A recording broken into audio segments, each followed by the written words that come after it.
Colosenses capítulo 2, versículo 6.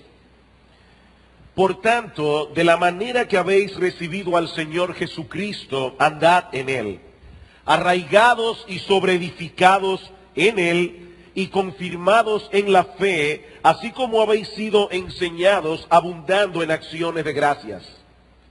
Mirad que nadie os engañe por medio de filosofías y huecas sutilezas, según las tradiciones de los hombres, conforme a los rudimentos del mundo y no según Cristo.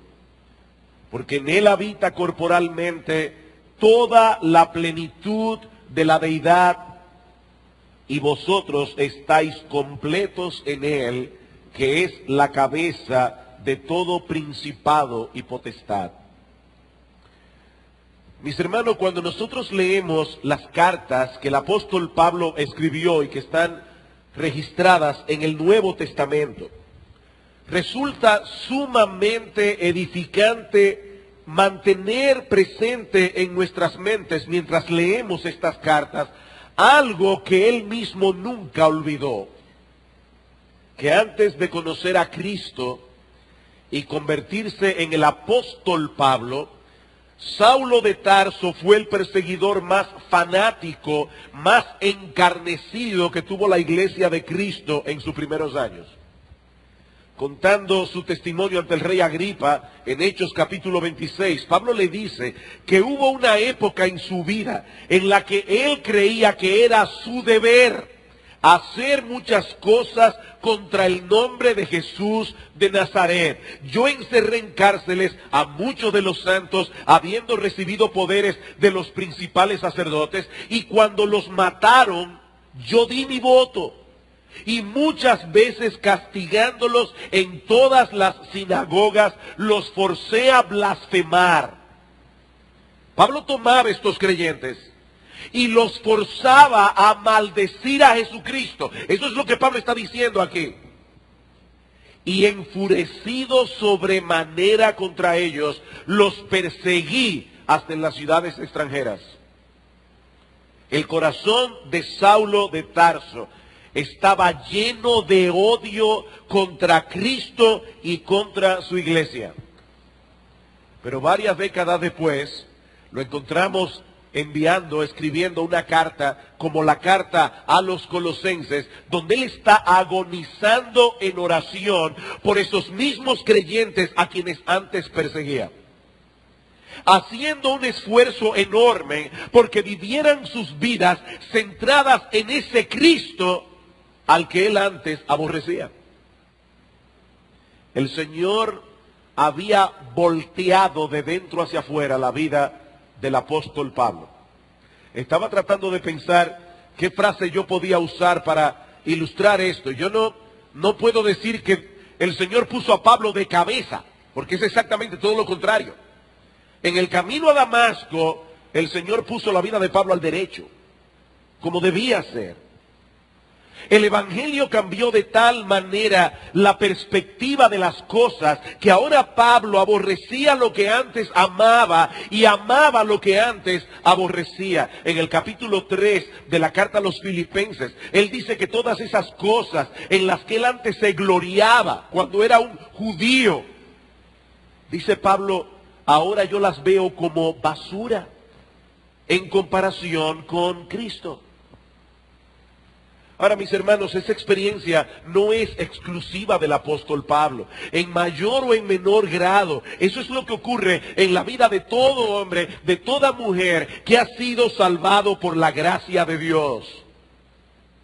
Pedro dice en su primera carta, en el capítulo 1, versículo 8, que nosotros amamos a Cristo sin haberle visto. Y en primera de Juan, capítulo 4, versículo 20, un texto que estudiamos hace poco en nuestra serie de primera de Juan que expuso el pastor Salvador, dice allí que si alguno profesa amar a Dios y al mismo tiempo aborrece a sus hermanos en Cristo, es un mentiroso. Pues el que no ama a su hermano a quien ha visto, ¿cómo puede amar a Dios a quien no ha visto? Y nosotros tenemos este mandamiento de Él: el que ama a Dios, ame también a su hermano. Pablo amaba a Cristo y consecuentemente amaba a su iglesia. Por eso se preocupaba profundamente cuando veía la amenaza que se cernía sobre esta iglesia en Colosas de que quitaran a Cristo del centro de sus vidas. Y es esa preocupación la que él refleja en este pasaje.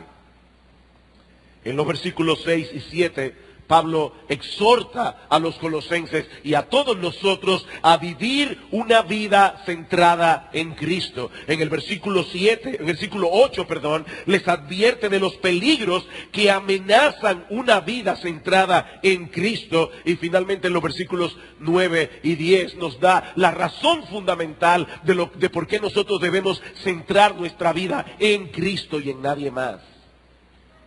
Veamos entonces en primer lugar la exhortación a vivir nuestras vidas centradas en Cristo. Dice Pablo, versículo 6, por tanto, de la manera que habéis recibido al Señor Jesucristo, andad en Él, arraigados y sobreedificados en Él y confirmados en la fe, así como habéis sido enseñados, abundando en acciones de gracias. Es interesante notar que en este texto nosotros encontramos el primer imperativo de la carta, el primer mandamiento. Hasta ahora Pablo se había esforzado por hacer entender a estos creyentes lo que había ocurrido en sus vidas por causa de Cristo. El cambio tan radical que se había operado en ellos en lo que respecta a su estatus legal delante de Dios. La transformación que Dios había hecho en sus corazones. Pero a partir de ahora, y sobre todo en los capítulos 3 y 4, nos vamos a topar con una serie de imperativos. 29 en total, a través de los cuales Pablo quiere hacer ver a estos hermanos las consecuencias prácticas de haber abrazado a Cristo y al Evangelio por la fe. Dice un comentarista: las creencias que no tienen un impacto sobre nuestras conductas son inútiles. Son inútiles. Sin embargo, yo estoy subrayando este hecho, porque quiero reiterar una vez más lo que vimos en el primer sermón de esta serie. Esos imperativos vienen como resultado de lo que ya Dios hizo por nosotros. No puede ser al revés. En otras palabras, nosotros no obedecemos a Dios para ser aceptados por Él, ni para ser bendecidos por Él. Nosotros obedecemos a Dios porque ya fuimos aceptados y porque ya fuimos bendecidos. Si nosotros invertimos ese orden y ponemos los imperativos primero, nosotros estamos cambiando el Evangelio. Ya estamos dejando de promover el cristianismo para promover el moralismo. Y mis hermanos, el moralismo está tan lejos del cristianismo como la depravación moral. El moralismo enseña que nosotros somos aceptados por Dios en base a nuestro desempeño, en base a nuestra conducta. Tú eres más bendecido dependiendo de tu obediencia. Y mis hermanos, nosotros nunca vamos a sobreenfatizar demasiado la verdad bíblica de que nosotros somos bendecidos por Cristo. Nosotros somos aceptados delante de Dios por Cristo, porque en todos nosotros hay una tendencia a querer ganar aceptación delante de Dios por nuestros méritos. Y eso es totalmente opuesto al Evangelio. Todo el bien que recibimos de la mano de Dios es únicamente en virtud de los méritos de Cristo, no de los nuestros. De ahí el énfasis de Pablo en toda esta sección en la centralidad de la persona de Cristo. Y de hecho ese es un énfasis en toda la carta. Noten una vez más el texto que acabamos de leer. Por tanto, de la manera que habéis recibido al Señor Jesucristo, andad en Él, arraigados y sobreedificados en Él, Versículo 8, mirad que nadie os engañe por medio de filosofías y huecas sutilezas, según las tradiciones de los hombres, conforme a los rudimentos del mundo, y no según Cristo, porque en Él habita corporalmente toda la plenitud de la deidad, y vosotros estáis completos en Él. En Él, no en nosotros. Pablo está profundamente interesado en que estos creyentes no se movieran ni un milímetro de su dependencia en Cristo.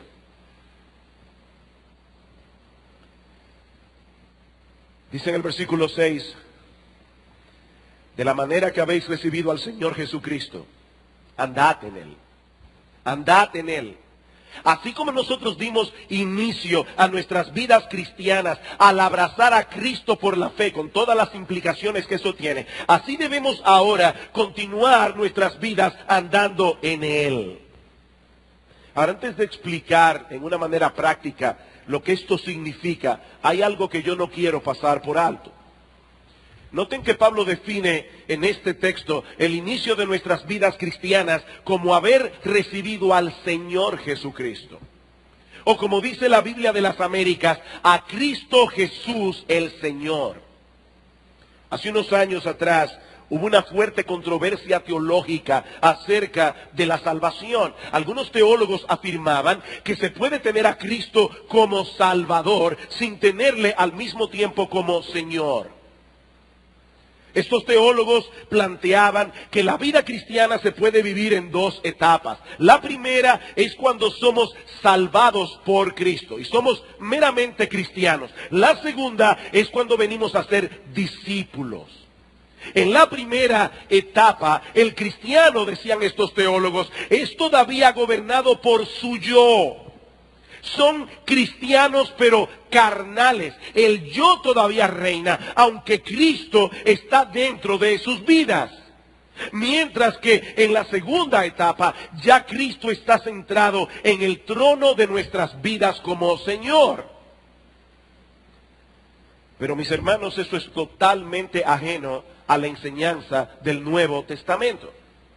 El énfasis del Nuevo Testamento es que Cristo es el Señor.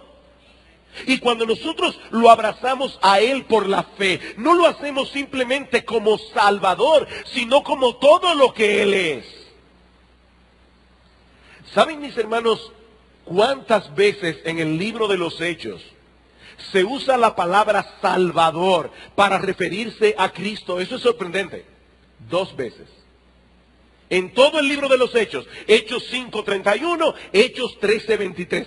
¿Saben cuántas veces se usa la palabra Señor en el libro de los Hechos para referirse a Cristo? Bueno, ayer yo me tomé la molestia de contarlas. 105 veces. 2 veces como Salvador, 105 veces como Señor. ¿Saben qué significa eso? Que el énfasis de la iglesia cristiana en sus primeros años es tan claro como la luz del mediodía. Jesucristo es el Señor y nadie puede ser salvo a menos que se someta voluntariamente a su señorío. Ahora, el punto que Pablo está haciendo en el versículo 6 es que de la misma manera que en un momento de nuestras vidas nosotros abrazamos a Cristo Jesús como Señor, y el verbo que Pablo usa allí implica la idea de una acción que se hace una sola vez y para siempre. Bueno, así también, dice Pablo, por el resto de nuestros días debemos continuar viviendo nuestras vidas en Él. Y el verbo allí implica una acción continua. Un comentarista lo explica de este modo: que sea Cristo el que establezca vuestros valores, que sea Cristo el que guíe vuestros pensamientos, que sea Cristo el que dirija vuestra conducta. Noten que no se trata simplemente de vivir con Cristo. Lo que Pablo está diciendo aquí es que nosotros debemos hacer de Cristo la atmósfera en la que nosotros vivimos nuestras vidas. Es vivir en dependencia de Él, en consonancia con Él, para la gloria de Él, siguiendo tras las pisadas de Él. Dice el apóstol Juan, en 1 de Juan 2:6,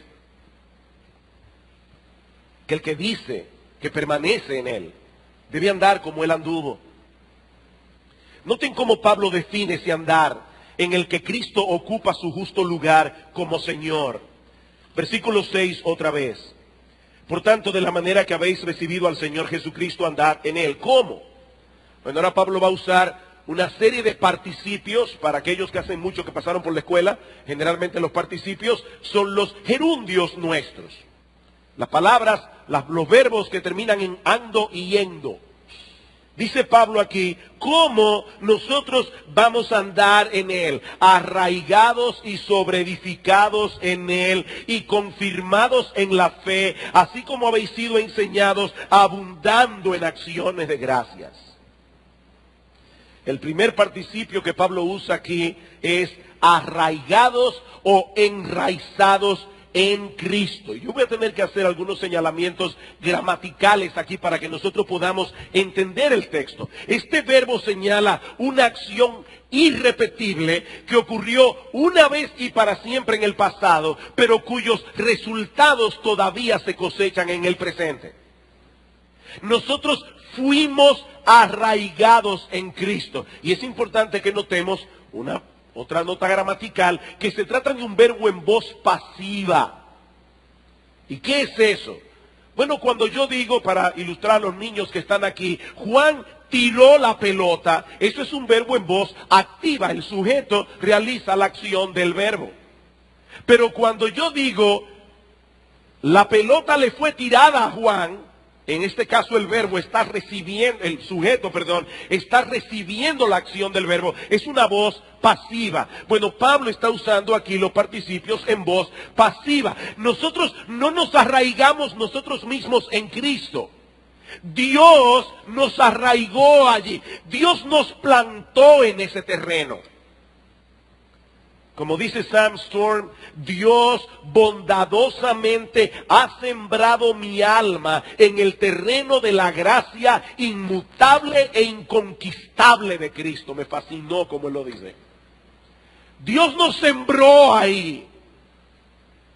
Por tanto, mis hermanos, ya tenemos todo lo que necesitamos para seguir creciendo en nuestras vidas cristianas. Ese terreno tiene todos los nutrientes que necesita el árbol de nuestra nueva vida en Cristo para continuar creciendo fuertes y estables. Todo lo tenemos en Él. Pero Pablo pasa luego del ámbito de la horticultura al ámbito de la construcción. Dice él, fuimos arraigados en un momento, pero ahora estamos siendo sobreedificados en Él. No solo fuimos enraizados en Cristo, sino que ahora continuamos siendo edificados en Él. ¿Por parte de quién? Por parte del mismo Dios que nos plantó. Y déjame decirte algo, mi hermano. Si tú eres un creyente, puede ser que tú mismo no estés consciente de ese crecimiento. Eso es como los niños que crecen delante de nuestros ojos y uno no se da cuenta hasta que llega la tía de afuera y dice, pero ese muchacho está grandísimo. Nosotros no lo vemos crecer. De hecho, nosotros no nos vemos a nosotros mismos crecer. Pero ¿sabes qué, mi hermano? Dios no deja sus obras por la mitad.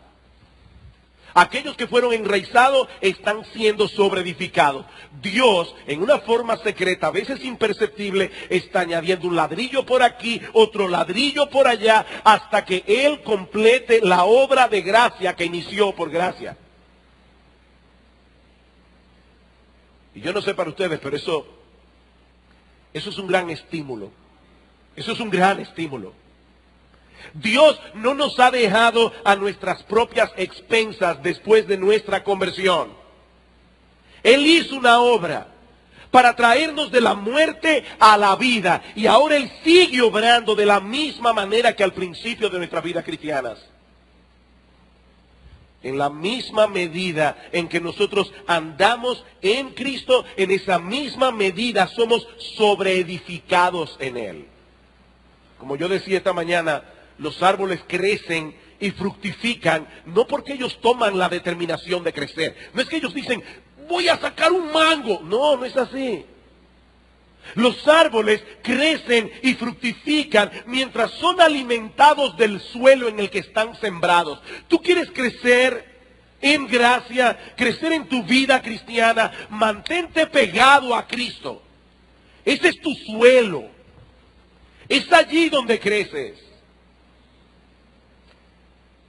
Y todo eso, dice Pablo, trae como resultado que los creyentes son fortalecidos en su fe. El tercer participio, arraigados y sobreedificados en él y confirmados en la fe.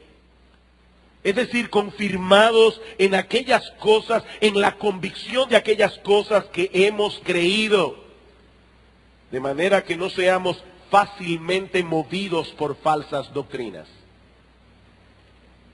Finalmente Pablo dice en el versículo 7, que ese andar en el que Cristo ocupa su lugar como Señor, también se caracteriza por una abundancia de gratitud. Dice, arraigados y sobreedificados en él y confirmados en la fe, así como habéis sido enseñados, abundando en acciones de gracias. Y es interesante notar cómo en la carta a los Colosenses, Pablo insiste en el tema de la acción de gracias. En el versículo 3, dice, siempre orando por vosotros damos gracias a Dios. En el versículo 12, hablando de la vida que es digna del Señor, dice Pablo, con gozo dando gracias al Padre que nos hizo aptos para participar de la herencia de los santos en luz. En el capítulo 3, versículo 15, dice, la paz de Dios gobierne en vuestros corazones, a la que asimismo fuisteis llamados en un solo cuerpo, y sed agradecidos. En el versículo 17, y todo lo que hacéis, sea de palabra o de hecho, hacedlo todo en el nombre del Señor Jesús, dando gracias a Dios Padre por medio de él. Versículo 2 del capítulo 4, perseverad en la oración, velando en ella con acción de gracias. Mis hermanos, ¿por qué tanta insistencia en esto? Las acciones de gracias son fundamentales para el crecimiento en gracia. David Garland dice, de igual modo que unas lustrosas hojas verdes son señal de salud en una planta, una acción de gracia abundante es la infalible marca de una vida espiritual saludable. Quienes rebosan de gratitud por lo que Dios ha hecho ya no son presa fácil de la ansiedad y la duda. No tienen la necesidad ni el deseo de buscar satisfacción en algún otro lugar y no pueden ser captados por falsas promesas o sacudidos por fanáticos detractores. Mi hermano, ¿cómo estás tú en tus acciones de gracias? Constantemente te detienes en medio del día haciendo lo que estés haciendo para darle gracias al Señor por la obra de gracia que Él ha hecho en ti. Pablo no dice aquí simplemente den gracias, él dice abundando en acciones de gracias. Es algo que debe brotar del corazón. Hay personas que son quejosos profesionales. ¿Cómo tú estás, fulano? Ellos van a buscar una más razón, un motivo para quejarse. Y yo he dicho esto muchas veces, pero hasta cuando van a visitar a un enfermo en el hospital y le preguntan cómo se siente, no le dan chance al enfermo para hablar. Porque desde que dicen, me duele aquí, inmediatamente dicen, ay, no me digas nada, yo el año pasado estaba que me moría. ¿Y quién te preguntó? Tú no fuiste a consolar a esa persona. Abundando en acciones de gracias. Mira, mi hermano, yo no sé la situación que tú puedas estar pasando en este momento, pero yo te aseguro que si tú eres creyente, tú tienes 1,000,000 más de razones por las cuales dar gracias a Dios.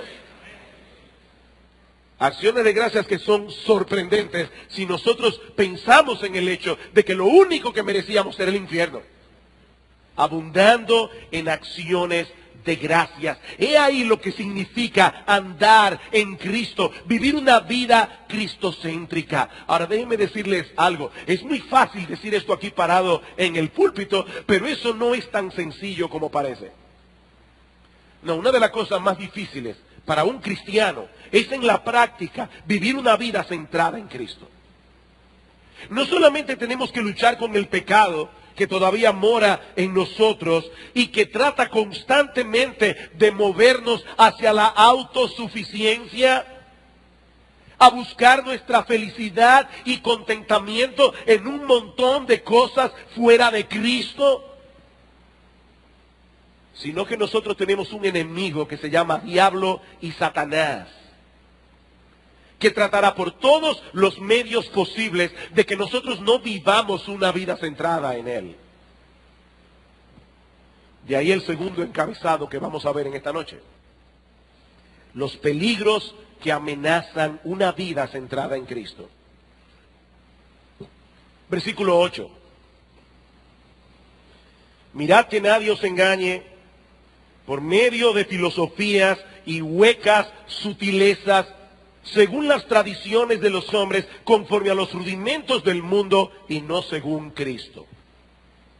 En el primer sermón que nosotros dimos de esta serie, dijimos que leer las cartas del Nuevo Testamento era como estar al lado de alguien que estaba teniendo una conversación telefónica. Uno no sabe lo que la otra persona está diciendo del otro lado de la línea, pero nosotros podemos inferir algunas cosas de lo que la persona que está a nuestro lado le está respondiendo. Pues hasta ahora nosotros habíamos inferido, habíamos deducido de la carta que Pablo estaba preocupado por el ataque doctrinal y filosófico de falsos maestros que enseñaban que Cristo no era suficiente en sí mismo para una vida victoriosa, una vida espiritual plena y victoriosa. Pero al llegar al versículo 4 que estudiamos esta mañana, y sobre todo al leer el versículo 8 del capítulo 2, ya no necesitamos seguir infiriendo que esto es así. Porque Pablo aquí aborda el problema directamente. Y aunque los creyentes en Colosas todavía permanecían firmes en lo que habían creído, la amenaza que se cernía sobre ellos era real, como vimos esta mañana. De ahí las palabras que Pablo les dice de advertencia al inicio de este versículo: mirad que nadie os engañe. Y esa palabra engaño es diferente a la que aparece en el versículo 4. Significa secuestrar, significa capturar como presa o botín de guerra. Por eso lo que tiene la Biblia de las Américas, verán que allí dice: mirad que nadie os haga cautivo por medio de filosofías y vanas sutilezas. Y yo me sorprendo cómo Pablo aquí no ahorra epítetos para que estos hermanos reaccionen, para que vean el peligro. Mis hermanos, los falsos maestros son depredadores. Capturan a sus víctimas para hacerles daño. Ahora, como yo decía esta mañana, es posible que alguien esté pensando aquí: usted ve, pastor, ahí sí que yo no tengo problema, porque yo soy una persona sencilla. A mí no me gusta buscarle las 5 patas al gato. Yo nunca he leído ni a Platón, ni a Aristóteles, ni a Sartre, para mencionar un filósofo contemporáneo, ni a Nietzsche. Mi hermano, déjame decirte algo. No es de ese tipo de filosofía de la que Pablo está hablando en este pasaje. En los días de Pablo se usaba la palabra filosofía para describir cualquier sistema de pensamiento que tratara de enseñar a los hombres cómo vivir en este mundo.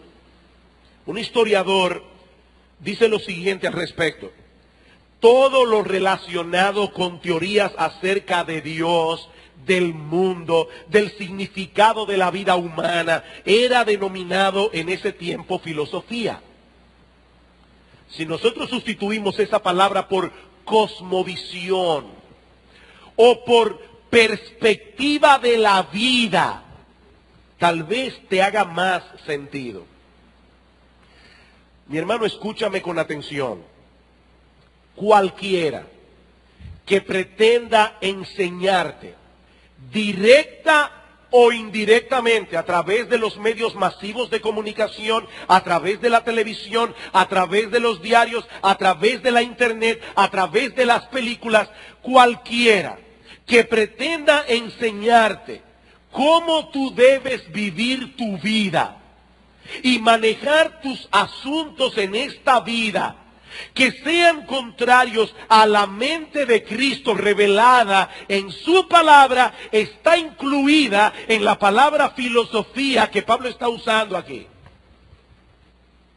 Déjenme ser más específicos. Cuando ustedes escuchan a los expertos decirles que nosotros tenemos que tener cuidado en la crianza de los hijos, que nosotros no podemos pegarles para disciplinarlos cuando se portan mal, porque eso es abuso infantil. Cuando nosotros oímos a estos expertos decirnos que nosotros no podemos demandarle a un niño, por supuesto, y me estoy refiriendo a un niño que tenga la capacidad de poder entender esto, obediencia a la primera voz, ya tú te estás exponiendo a una filosofía que es contraria a la mente de Cristo. Mis hermanos, cuando ustedes se exponen, cuando nosotros nos exponemos a teorías de cómo debemos desenvolvernos en nuestros matrimonios, que son contrarias a las teorías, a las opiniones de Dios reveladas en su palabra, eso es vana filosofía. Cuando nosotros comenzamos a escuchar a estas personas que quieren hacernos ver cómo debemos manejar nuestra vida emocional en aspectos que son contrarios a la palabra de Dios, mis hermanos, eso es vana filosofía. Por más sofisticadas que suenen, son huecas sutilezas, dice Pablo. Si lo que dicen suena bien, pero es una ilusión insulsa. En Cristo están escondidos todos los tesoros de la sabiduría y del conocimiento. Todo lo que es contrario a lo que Él dice está mal. Así de simple como suena. Así de simple como suena. Hay un periodista norteamericano, murió hace mucho tiempo, periodista y escritor sumamente cínico, Ambrose Bierce. Él define la filosofía como una ruta de muchos caminos que conduce desde ninguna parte a la nada. Una ruta de muchos caminos que conduce desde ninguna parte a la nada. Ahora, yo debo decir por justicia que yo no estoy completamente de acuerdo con él. Mis hermanos, cuando Pablo dice aquí, cuídense de la filosofía, Pablo no estaba condenando el estudio de la filosofía en sí misma. Pablo está pensando en una filosofía en particular. De hecho, déjeme decirle, yo creo que el estudio de la filosofía puede ser muy beneficioso. La filosofía nos enseña las reglas de la lógica. La filosofía nos enseña a argumentar bien, eficazmente. ¿Saben cuántas veces yo he tenido parejas en mi oficina con un problema? Y la razón fundamental del problema es que ellos no saben argumentar. Ella está hablando aquí, él está hablando aquí, no se están entendiendo. Y a veces yo he llegado a pensar, necesitan una clasecita de filosofía. No saben argumentar, no saben sopesar argumentos, eso es un problema. No, yo no estoy en contra del estudio de la filosofía.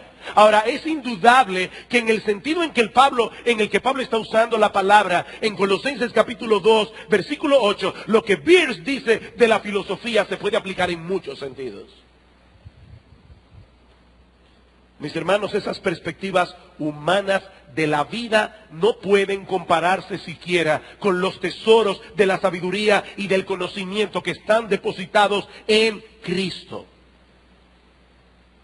¿Cuál es la fuente de esas filosofías o perspectivas de la vida? Bueno, en primer lugar, Pablo dice las tradiciones de los hombres. las tradiciones de los hombres. Tú vas a desechar la revelación del Dios de toda sabiduría para comprar la opinión de un hombre limitado y falible, igual que tú, que probablemente dentro de unos años va a ser rebatido por otro hombre falible que va a tumbar sus teorías. Tú vas a poner a un lado la palabra de Dios por esas sandeces.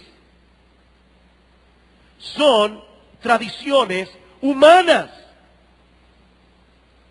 conforme a los rudimentos del mundo, dice Pablo.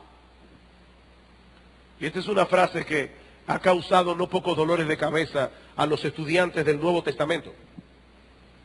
En los días de Pablo se usaba esa palabra griega que Pablo usa aquí para designar varias cosas. Para designar las letras del alfabeto, para designar los principios fundamentales de una ciencia. Por ejemplo, cuando nosotros decimos el ABC de una cosa, los componentes físicos del mundo, y para colmo también se usaba para hablar de seres espirituales, que de una manera u otra inciden en la vida de los hombres. Así se usaba en el mundo secular de aquellos días. La pregunta es, ¿cómo le está usando Pablo aquí? Bueno, yo no voy a entrar en un montón de consideraciones exegéticas esta noche. Si Pablo lo está usando en el sentido de cosas elementales, lo que él está diciendo, como dice John MacArthur, es que abandonar la verdad bíblica por abrazar una filosofía hueca es como regresar al preescolar después de haber hecho un doctorado. Eso es lo que estás haciendo. Puede que ahora eso te suene más sofisticado, pero te ha hecho más ignorante. Otros comentaristas opinan que Pablo está haciendo referencia al hecho de que detrás de todas esas falsas doctrinas hay una influencia demoníaca para apartar a los hombres de Cristo y de su palabra. Y eso puede tener sentido porque Pablo dice en el versículo 10 que Cristo es la cabeza de todo principado y potestad. Y ya nosotros vimos que estos son denominaciones de seres angélicos. Más adelante vamos a ver que estos falsos maestros decían tener contacto con los ángeles. Pero honestamente, después de haber leído y darle mente al asunto, yo no me siento capaz de tomar una de estas dos opciones. Pero es interesante que ambas ideas están respaldadas en la Biblia. Darle la espalda a la revelación de Dios, mis amados hermanos, no nos hace más inteligentes, nos hace más brutos. Nos hace más ignorantes, porque toda verdad, si es verdad, procede de Dios. Y Él ha revelado su mente en su palabra. No como Él dice que hay que criar los hijos, es como hay que criar los hijos. Como Él dice que los esposos deben relacionarse entre sí, es como los esposos deben relacionarse entre sí. Como Él dice que nosotros debemos usar nuestro dinero, es como debemos usar nuestro dinero. Como Él dice que nosotros debemos recrearnos, es como debemos recrearnos. Él es que tiene razón.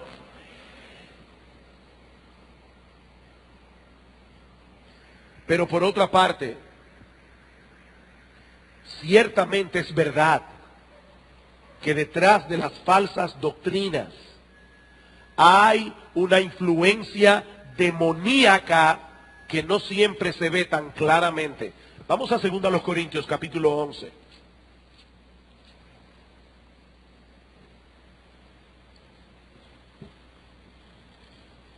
Versículo 2. Porque os celo con celo de Dios, pues os he desposado con un solo esposo para presentarnos como una virgen pura a Cristo. Pero temo que como la serpiente con su astucia engañó a Eva, vuestros sentidos sean de alguna manera extraviados de la sincera fidelidad a Cristo. Versículo 13, porque estos son falsos apóstoles, obreros fraudulentos que se disfrazan como apóstoles de Cristo. Y no es maravilla, porque el mismo Satanás se disfraza como ángel de luz. Así que no es extraño si también sus ministros se disfrazan como ministros de justicia, cuyo fin será conforme a sus obras. Mis hermanos, déjenme decirles algo con todo mi corazón, como pastor de esta iglesia. Me da mucha pena y me da mucho temor cuando escucho personas que profesan ser cristianas tomar con ligereza las enseñanzas bíblicas que se proclaman desde el púlpito para sustituirlas por meras opiniones humanas.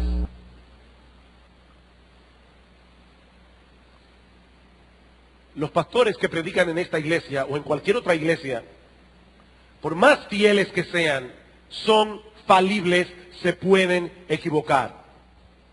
Ahora, una cosa es que nosotros no estemos de acuerdo en cuanto a la interpretación de un texto bíblico. Eso puede pasar.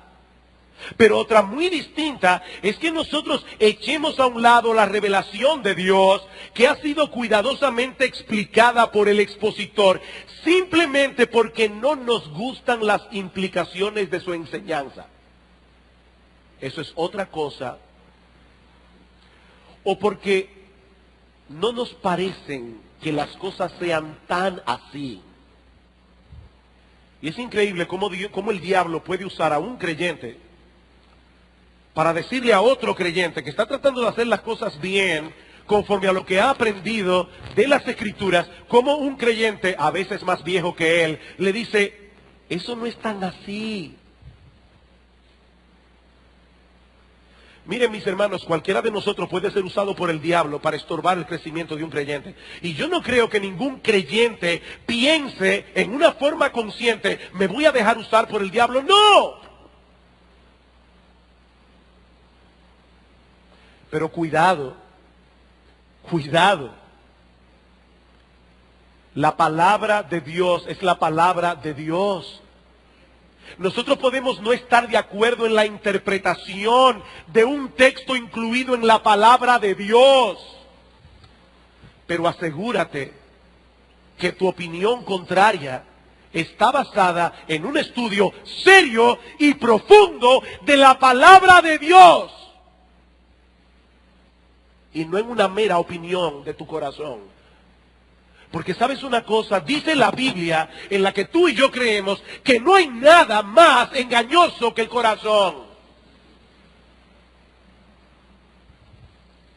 No, si tu corazón te está moviendo a actuar en una manera contraria a lo que dice la Biblia, tu corazón te está engañando, eres tú el que estás equivocado, no Dios. No Dios. Mis hermanos, cualquier opinión humana, por brillante que parezca, si no es según Cristo, como dice Pablo en Colosenses capítulo 2, no son según Cristo, si contradice la clara enseñanza de la palabra de Dios, nosotros tenemos que decir como el profeta Isaías, en Isaías capítulo 8, versículo 20, a la ley y al testimonio. Porque si no hablan conforme a esto, es porque no les ha amanecido. La luz de Dios no está brillando en su corazón. O como dice Pablo en Romanos 3:4, si a Dios verás, y todo hombre mentiroso, Dios es veraz. Dios es veraz. El hombre es un mentiroso.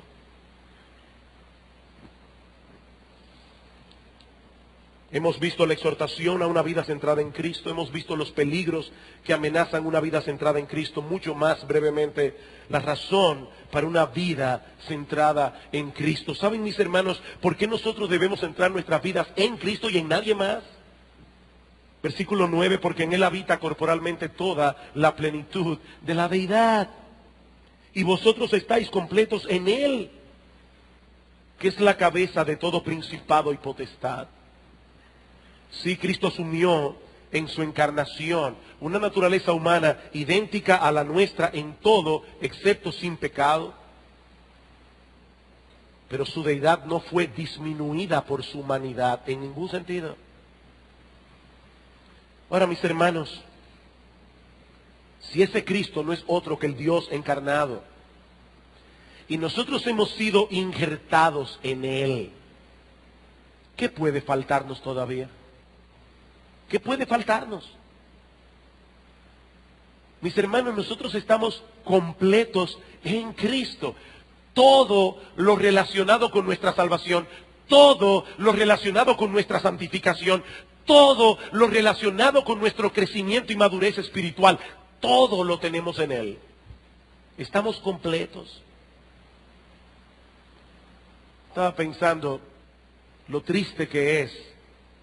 ¿Cuántos creyentes en Cristo, buenos hermanos, se pasan la vida buscando una segunda bendición espiritual posterior a su salvación, porque alguien los ha convencido de que si ellos no hablan en lenguas, son creyentes inmaduros que todavía no han recibido el bautismo del Espíritu Santo? ¿Qué dice Pablo en 1 Corintios capítulo 12, versículos 12 al 13? Dice Pablo allí: porque así como el cuerpo es uno y tiene muchos miembros, pero todos los miembros del cuerpo, siendo muchos, son un solo cuerpo, así también Cristo, porque por un solo espíritu fuimos todos bautizados en un cuerpo. No hay ningún creyente verdadero que no haya sido bautizado en el Espíritu Santo. En mis primeros días de conversión, tenía como 2 o 3 meses de convertido, hice un viaje a Puerto Rico. Y allí me metí de lleno en un grupo de personas que tenían estas enseñanzas.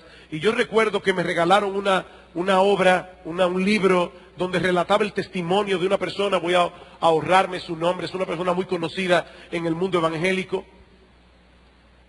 Yo me comí el libro en un solo día, de un tirón. Terminé de leerlo a las 2 de la mañana y yo me acuerdo todavía como ahora, yo recién convertido, suplicándole a Dios: Señor, si a mí me falta algo, a mí no me importa lo que mi iglesia cree en Santo Domingo. Si yo necesito hablar en lenguas, yo te pido que tú me des el don de lenguas. Porque este libro prácticamente me convenció que en mi vida cristiana faltaba algo. No, mi hermano, si tú eres cristiano, a ti no te falta nada. Estás completo en Cristo.